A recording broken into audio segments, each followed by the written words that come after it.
नमस्कार मित्रांनो, आजच्या या ऑनलाईन व्हिडिओमध्ये तुमचं सर्वांचं मी हार्दिक स्वागत करतो. मित्रांनो, आज आपल्याला प्रथम सत्र परीक्षा समाजशास्त्र 1 या विषयाचे प्रश्नपत्रिका स्वरूप, त्याचबरोबर बोर्डाच्या प्रश्नपत्रिकेचे स्वरूप अभ्यासायचं आहे. मित्रांनो, इयत्ता 10वी मध्ये समाजशास्त्र 1 आणि समाजशास्त्र 2 विषय तुम्हाला अभ्यासाला आहे. त्यामध्ये समाजशास्त्र 1 म्हणजे इतिहास राज्यशास्त्र या विषयाच्या प्रश्नपत्रिकेचं स्वरूप, प्रथम सत्र परीक्षेचं आणि बोर्डाच्या प्रश्नपत्रिकेचं स्वरूप कशा प्रकारचं असणार आहे, त्यामध्ये गुणदान पद्धत कशी आहे, त्याचबरोबर आदर्श उत्तरे कशा प्रकारे लिहावीत, या संदर्भामध्ये आज आपण उहापोह करणार आहोत. मित्रांनो, इतिहास राज्यशास्त्र या विषयाचा पेपर एकूण 40 गुणांचा असतो. 40 गुणांच्या या पेपरसाठी एकूण 2 तासाचा वेळ बोर्डाने दिलेला आहे. त्याचबरोबर मित्रांनो, हा पेपर सोडवताना कोणत्या कोणत्या गोष्टी तुम्ही लक्षात घेतल्या पाहिजे, कोणत्या सूचनांचं पालन केलं पाहिजे, त्या 6 सूचना आपण आधी समजून घेऊ. मित्रांनो, पहिली सूचना, सर्व कृती किंवा प्रश्न सोडवणे आवश्यक आहे. 2, उजवीकडील जे अंक असतात ते प्रश्नांचे गुण दर्शवतात. तिसरा मुद्दा, प्रश्न किंवा कृती 1 ते 5 हे इतिहास विषयावर आधारित असतात, तर प्रश्न क्रमांक 6 ते 9 हे राज्यशास्त्र विषयावर विचारलेले असतात. चौथा मुद्दा, प्रश्न क्रमांक 1 व प्रश्न क्रमांक 6 यामध्ये जी विधानं दिलेली असतात ते विधानं रिकाम्या जागांच्या स्वरूपात असतात आणि ती विधानं पूर्ण वाक्यामध्ये लिहून रिकाम्या जागेला अंडरलाईन करणं अपेक्षित आहे, आवश्यक आहे. पाचवा मुद्दा, प्रश्न क्रमांक 2 व 8 मध्ये दिलेले संकल्पना चित्रे कृतीपत्रिकेनुसार पेनाने उत्तरपत्रिकेत तयार करणं अपेक्षित आहे. काही मुलं या प्रकारच्या कृतीपत्रिकेमध्ये कृत्या पेनाने तयार न करता अंक टाकून उत्तरे येत असतात, असे यामध्ये अभिप्रेत नाही. 6वा मुद्दा, प्रश्न क्रमांक 1 मध्ये प्रत्येक संचातील फक्त चुकीची जोडी ओळखून लिहिणे अपेक्षित आहे. चुकीची जोडी शोधून उत्तर लिहिणं अपेक्षित आहे. मित्रांनो, आता आपण प्रत्यक्ष प्रश्नपत्रिकेच्या स्वरूपाला सुरुवात करू. प्रश्न पहिला दिलेल्या पर्यायांपैकी योग्य पर्याय निवडून विधाने पूर्ण करा. अशा प्रकारे 3 मार्काला प्रश्न पहिला असेल. त्यामध्ये काय लक्षात ठेवायचं आहे, तर या प्रश्न प्रकारात एकूण 3 उपप्रश्न दिलेले असतात आणि 3ही उपप्रश्न सोडवणे आवश्यक आहे. मित्रांनो, प्रत्येक विधानासाठी दिलेल्या 4 पर्यायातून योग्य पर्याय निवडून विधान पूर्ण करून पर्यायाला अंडरलाईन करणं आवश्यक आहे. उत्तरासाठी निवडलेले पर्याय हे अधोरेखित करणं महत्त्वाचं आहे. मित्रांनो, अशा प्रकारे तुम्हाला स्क्रीनवर 3 प्रश्न दिसत आहेत आणि 3ही प्रश्नांना खाली अ, ब, क, ड असे 4 पर्याय दिलेले आहेत. 3 मार्काला 3 प्रश्न विचारले जातात. प्रश्न पहिला ब हा सुद्धा पुढीलपैकी प्रत्येक गटातील चुकीची जोडी ओळखून लिहा. 3 मार्काला तुम्हाला विचारला जाणार आहे. मित्रांनो, यामध्ये तुम्हाला 4 जोड्या विचारल्या जाणार आहेत. त्यामध्ये 4 जोड्यांमध्ये जे 4 प्रश्न तुम्हाला परीक्षेला पडणार आहे, त्या 4 प्रश्नांमधली 1 जोडी चुकीची राहणार आहे. ती चुकीची जोडी तुम्हाला ओळखायची आहे आणि ज्या बरोबर 3 जोड्या आहेत त्या 3 जोड्यांना ओळखून, चुकीची जोडी ओळखून उत्तरपत्रिकेत लिहिणं अपेक्षित आहे. उत्तरात केवळ चुकीची जोडी ओळखून लिहिणं महत्त्वाचं आहे. बरोबर जोड्या ज्या आहेत त्या उत्तरात लिहिणं गरजेच्या नाही. मित्रांनो, यामध्ये तुम्हाला एकूण 3 जोड्या विचारल्या जातील 3 मार्कासाठी. प्रश्न क्रमांक 2, दिलेल्या सूचनांप्रमाणे कृती करा. यामध्ये मित्रांनो तुम्हाला 4 प्रकारे प्रश्न विचारले जाऊ शकतात 4 गुणांसाठी. त्यामध्ये संकल्पना चित्र पूर्ण करा, दिलेल्या विषयांवर संकल्पना चित्र तयार करा, कालरेषा तयार करा, ओघ तक्ता तयार करा. अशा प्रकारे 3 कृत्या तुम्हाला दिल्या जातील. त्यापैकी 2 कृत्या तुम्हाला पेपरमध्ये लिहिणं आवश्यक आहे. प्रत्येक कृतीला 2 मार्क आहे. 2 + 2 = 4 मार्क तुम्हाला या प्रश्नासाठी विचारले जाणार आहे. अशा प्रकारे तक्ता तुम्हाला असेल, कोणत्याही प्रकारचा तक्ता पडेल आणि त्यामधले उत्तरं तुम्हाला यामध्ये लिहिणं आवश्यक आहे. त्याचबरोबर संकल्पना चित्र जर पडलं तर त्या संकल्पना चित्रामध्ये अशा प्रकारे तुम्ही मुद्दे लिहिणं आवश्यक आहे. मित्रांनो, असा हा प्रश्न पहिला अ, ब आणि दुसरा अ याप्रमाणे तुम्हाला सोडवायचा आहे. आता प्रश्न दुसरा जो ब आहे, थोडक्यात टिपा लिहा कोणत्याही 2. यामध्ये तुम्हाला काय लक्षात ठेवायचं आहे, 4 मार्कासाठी हा प्रश्न आहे तुम्हाला. यामध्ये एकूण प्रश्न प्रकारात 3 विषयांवर टिपा विचारल्या जातील. त्यापैकी 2 टिपांची उत्तरं तुम्हाला लिहायची आहे. प्रत्येक उत्तराला 2 गुण असल्याने 25 ते 30 शब्दामध्ये ते लिहिणं अपेक्षित आहे. हे तुम्ही लक्षात ठेवायचं आहे. प्रश्न क्रमांक 3, पुढील विधाने सहकारान स्पष्ट करा. यामध्ये लक्षात ठेवा, तुम्हाला 4 गुण आहे, 2 प्रश्न सोडवायचे आहे. त्यापैकी मित्रांनो, या प्रश्न प्रकारात एकूण 4 विधाने दिले जातील. त्यापैकी 2 विधानं सोडवायची आहे. प्रत्येक विधानाला 2 गुण आहे. असे एकूण 4 गुण तुम्हाला यामध्ये विचारले जाणार आहे. मग यामध्ये तुम्ही काय लक्षात ठेवायचं आहे, तर ही गोष्ट महत्त्वाची आहे. असे 4 विधानं पडले की उत्तराचा आरंभ आणि उत्तराचा शेवट या विधानाने करा. उदाहरणार्थ, बखर हा ऐतिहासिक साहित्यातील महत्त्वाचा प्रकार आहे असं म्हणून त्याच्यापुढे अंडरलाईन करून उत्तराला सुरुवात करा आणि उत्तर संपल्यावर समारोपामध्ये लिहा. अशा प्रकारे हा ऐतिहासिक साहित्यातील महत्त्वाचा प्रकार आहे. असा उत्तराचा आरंभ आणि उत्तराचा शेवट जे विधान दिलेलं आहे त्या विधानाने करणं आवश्यक आहे. हे तुम्ही प्रत्येकाने लक्षात ठेवायचं आहे. मित्रांनो, प्रश्न क्रमांक 4, पुढील उतारा वाचून त्या खालील प्रश्नांची उत्तरे लिहा. तुम्हाला एक 15 ओळीचा उतारा, एक परिच्छेद दिला जाईल. त्या परिच्छेदावरती तुम्हाला 3 प्रश्न विचारले जातील. पहिला प्रश्न आणि दुसरा प्रश्न हा 1-1 मार्काचा असेल व तिसरा प्रश्न हा 2 मार्काचा असेल. असे 4 मार्काचे 3 प्रश्न, 4 मार्कासाठी 3 प्रश्न तुम्हाला विचारले जातील. त्यासाठी उतारा व्यवस्थित वाचून उत्तरे निश्चित करा. उत्तरे स्वतःच्या भाषेत लिहा. उतार्याच्या क्रमाप्रमाणे प्रश्न क्रमवार असतील असे नाही. उतार्यावर कुठल्याही प्रकारे कसाही प्रश्न विचारला जाऊ शकतो. हा बघा, तुम्हाला खाली एक उतारा दाखवला आहे. या उतार्यावरती हे 3 प्रश्न तयार केलेले आहे आणि या 3ही प्रश्नांची उत्तरं या उतार्यामध्ये आहे आणि ही उत्तरं लिहित असताना ती स्वभाषेत तुम्हाला लिहिणं आवश्यक आहे. अशा प्रकारे 4 मार्काला उतारा आणि उतार्यावरचे प्रश्न तुम्हाला परीक्षेला पडणार आहेत. उतारा कोणताही पडू शकतो, हे तुम्ही लक्षात ठेवा. प्रश्न क्रमांक 5, पुढील प्रश्नांची सविस्तर उत्तरे लिहा. कोणतेही 2, म्हणजे एक प्रश्न 3 मार्काचा. यावरनं हा प्रश्न किती मार्काचा? 6 मार्काला आहे. मित्रांनो, हा दीर्घोत्तरी प्रश्न आहे. यामध्ये एकूण तुला 4 प्रश्न विचारले जातील. 4 पैकी तुम्हाला 2 प्रश्नांची उत्तरे लिहायची. एका प्रश्नाला 3 गुण आहे, म्हणजे 2 प्रश्नांचे झाले 6 गुण. मित्रांनो, यामध्ये तुम्हाला काय काय विचारलं जाऊ शकतं, तर तुम्हाला स्पष्टीकरण करा विचारलं जाऊ शकतं, किंवा साम्यभेद दाखवणारे तुलनात्मक मुद्दे लिहा विचारले जाऊ शकतात, किंवा परिस्थितीशी तुलना करणारा प्रश्न विचारला जाऊ शकतो, किंवा ओघ तक्ता तयार करा. अशा प्रकारचे प्रश्न या पेपरमध्ये या स्वरूपामध्ये विचारले जाऊ शकतात. त्याचं एक स्वरूप खाली दिलेलं आहे. आधुनिक इतिहास लेखन पद्धतीचे वैशिष्ट्ये लिहा. हा एक प्रश्न त्यावर आधारित असा विचारला जाऊ शकतो. अशा स्वरूपाची प्रश्न या प्रश्न क्रमांक 5 मध्ये तुम्हाला विचारले जाऊ शकतात.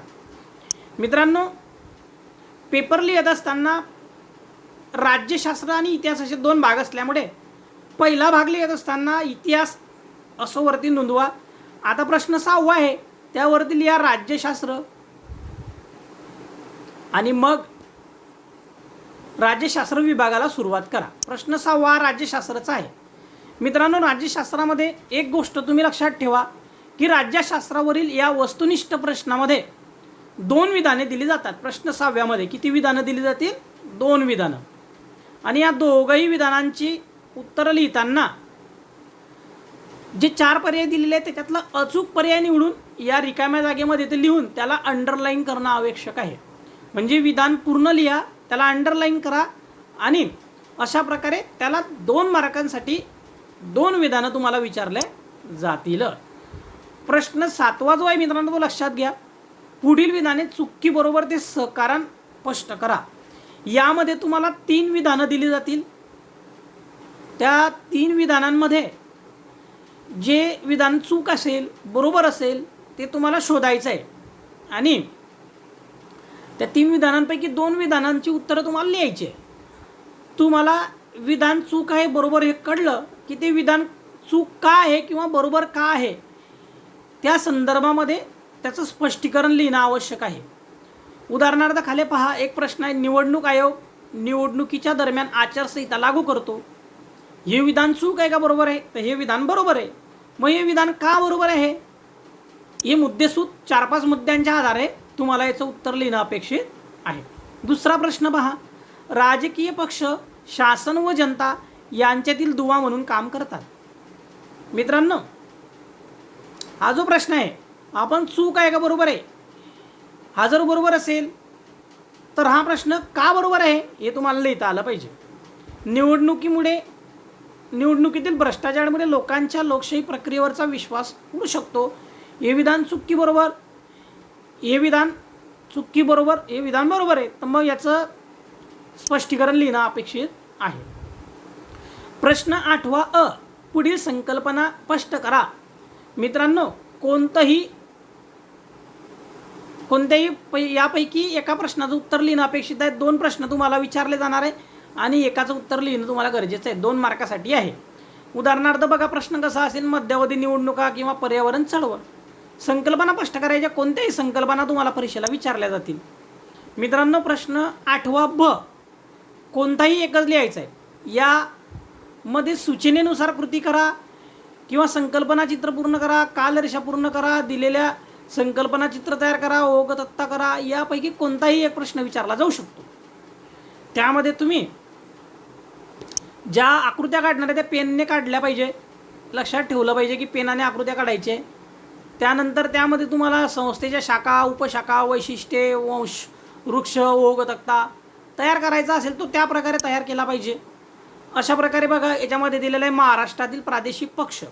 आता हे त्याचे 4 मुद्दे तुम्हाला लिहिणे इथं आवश्यक आहे. म्हणून या 4ही मुद्द्यांना तुम्ही आकृत्या काढून, पेनाने आकृत्या काढून लिहिणं अपेक्षित आहे. मित्रांनो, प्रश्न जो 8 संपला आहे. प्रश्न 9 बघा, पुढील प्रश्नांची थोडक्यात उत्तरे लिहा, कोणतेही एक. यामध्ये तुम्हाला एकूण 2 प्रश्न विचारले जातील. त्यापैकी तुम्हाला एक प्रश्न लिहायचा आहे. एका प्रश्नाला 2 मार्क आहे. यामध्ये साम्यभेद दाखवणारी तुलना करा असा असेल किंवा तुमचे मत व्यक्त करा किंवा उपयुक्तता स्पष्ट करा, अशा वेगवेगळ्या प्रकारच्या प्रश्नांचा समावेश असेल. 2 प्रश्न विचारले जातील. त्या दोघंही प्रश्नांपैकी एका प्रश्नाचं उत्तर 25 ते 30 शब्दामध्ये तुम्हाला लिहिणं अपेक्षित आहे. उदाहरणार्थ पहा, न्यायालयाने दिलेल्या कोणकोणत्या निर्णयामुळे महिलांचा सन्मान व प्रतिष्ठा जपणूक झालेली आहे, किंवा राजकीय पक्षांची ठळक वैशिष्ट्ये लिहा. अशा प्रकारचे प्रश्न तुम्हाला, अशा स्वरूपाचे प्रश्न तुम्हाला परीक्षेला विचारले जाऊ शकतात आणि त्या माध्यमातून तुम्ही प्रथम सत्र परीक्षेची तयारी करायची आहे. आता मी तुम्हाला एक आदर्श उत्तरपत्रिका दाखवून राहील, तुम्ही उत्तर कशी लिहिली पाहिजे. आता हे झाले आपल्या प्रश्नाचं स्वरूप. उत्तर लिहिताना तुम्ही कशा प्रकारे उत्तर लिहिलं पाहिजे हे आपण बघणार आहोत. बघा मित्रांनो, हा प्रश्न पहिला आहे. यामध्ये तुम्ही पेपर आखत असताना पहिली रेष मारा, दुसरी रेष मारा आणि इथं तिसरी रेष मारा. या 3 रेषा मारण्याचं कारण तुमच्या लक्षात आलं असेल की पहिल्या कप्प्यामध्ये प्रश्न क्रमांक 1 इथे अ आणि अ मधलं हे पहिलं, दुसरं, तिसरं, हे पहिलं, दुसरं, तिसरं, म्हणून 3 रेषा मारणं आवश्यक आहे. हे तुम्ही प्रत्येकाने लक्षात घ्यायचं आहे. म्हणजे जेणेकरून तुमचे जे बरोबर प्रश्न आहेत त्यांना मार्क देताना अडचण येणार नाही. इकडे बरोबर बरोबर बरोबर, याला 1 मार्क, याला 1 मार्क, याला 1 मार्क, असे झाले तुमचे 3 मार्क. म्हणून या प्रकारे तुम्ही पेपर आखा. ज्या प्रकारे मी तुम्हाला पेपर दाखवलेला आहे या प्रकारे तुम्ही पेपर आखा. यामध्ये प्रश्न क्रमांक 1 इकडे लिहा, इथं अ लिहा, अ मधलं पहिलं इकडे लिहा. अशा प्रकारे मित्रांनो नमुना उत्तरपत्रिका ही आदर्श उत्तरपत्रिका म्हणून मी तुम्हाला दाखवतो आहे. प्रश्न पहिला लिहित असताना पहिल्या प्रश्नातलं जे उत्तर आहे, जे विधान आहे, त्या विधानातल्या उत्तराला जे अंडरलाईन केली आहे ती अंडरलाईन करून विधान पूर्ण लिहिणं अपेक्षित आहे. 3 मार्काला 3 विधानं तुम्हाला पडणार आहे. त्याच्यानंतर ब मध्ये चुकीची जोडी ओळखा. आता चुकीची जोडी ओळखताना ही चुकीची जोडी आहे, ही चुकीची जोडी आहे, ही चुकीची जोडी आहे. 1 2 3 अशा प्रकारे 1 2 3, 1 मार्क, 2 मार्क, 3 मार्क, हे 3 मार्क तुम्हाला मिळतील. अशा 6 पैकी 6 मार्क तुम्हाला प्रश्न पहिल्यामध्ये मिळतो. म्हणून या प्रकारे पेपर आखायला सुरुवात करा. नंतर नवीन प्रश्न नवीन पानावर सुरू करा. जसं आता याच्या खाली दुसरा प्रश्न सुरू केलेला नाही. काही मुलं इथंच प्रश्न दुसरा सुरू करून टाकतात. असं करू नका. नवीन पानावर नवीन प्रश्न सुरू करा. आता पहा, प्रश्न दुसरा नवीन पानावर सुरू झालेला आहे आणि म्हणून त्यामध्ये बघा कशा प्रकारे कृती आखलेली आहे. आता या प्रकारे कृती आखून उत्तरं लिहिलेले आहे. त्यानंतर खालची कृती बघा, ही पण कशा प्रकारे तयार केलेली आहे. अशा प्रकारे कृती तुम्हाला पेनाने आखायची आहे. मग या प्रकारे ही कृती पण बघा. अशा प्रकारे मित्रांनो कृतीपत्रिकेमध्ये तुम्हाला आदर्श उत्तरं लिहित असताना या प्रकारची काळजी घ्यावी लागणार आहे. म्हणजे तुम्हाला 40 पैकी 40 मार्क मिळू शकतात, पण तेही अचूक उत्तरं लिहिली तर. मित्रांनो प्रश्न दुसरा ब बघा. यामध्ये सुद्धा मुद्देसूद उत्तर लिहिताना मुद्दे कसे एकाखाली एक क्रमाने आले पाहिजे. आता तुमच्या लक्षात आलं असेल की इथं कसे दिसत आहे, क्रमाने मुद्दे दिसत आहे. की हा प्रश्न आहे, त्याचा हे पहिला मुद्दा, हा दुसरा मुद्दा, हा तिसरा मुद्दा, हा चौथा मुद्दा, त्याच्याखाली हा 5वा मुद्दा. अशा प्रकारे मित्रांनो तुम्ही प्रत्येक मुद्द्याला अर्धा मार्क असेल आणि तो मुद्दा बरोबर असला पाहिजे तरच त्याला 2 पैकी 2 मार्क मिळतील. त्याच्यानंतर बघा मित्रांनो अजून काय काळजी घेऊ शकतात तुम्ही. हे बघा मुद्देसूद उत्तर असे लिहायचे तुम्हाला. प्रसारमाध्यमांची आवश्यकता, मग त्याच्याखाली अंडरलाईन केलेली आहे. म्हणजे जो मुद्दा आहे त्या महत्त्वाच्या शब्दांना अंडरलाईन करा. छोट्या छोट्या कॉमन सोप्या गोष्टी आहे. या गोष्टी जर तुम्ही समजून घेतल्या, पाळल्या, तर निश्चितच तुम्हाला या परीक्षेमध्ये आणि बोर्डाच्या परीक्षेमध्ये त्याचा फायदा होईल. प्रश्न दुसरा पहा, खेळ आणि चित्रपट. 4 मुद्द्यांमध्ये उत्तर लिहिलेलं आहे. जसं तसं एकदम छान सुंदर अक्षरामध्ये उत्तर लिहा. पूर्ण विराम द्या. मुद्दे असे एकाखाली एक लिहा, क्रमाने लिहा आणि चांगले लिहा. अक्षर चांगलं काढा, यावर तुम्ही भर द्या. मित्रांनो पुढे बघा, हा तिसरा प्रश्न बघा. तिसरा प्रश्नसुद्धा असाच मुद्देसूद तुम्ही लिहायचा आहे. एक आदर्श उत्तरपत्रिका म्हणून तुमच्या स्क्रीनवर मी तुम्हाला दाखवतो आहे. प्रश्न तिसरा बघा. आता प्रश्न तिसरा संपला.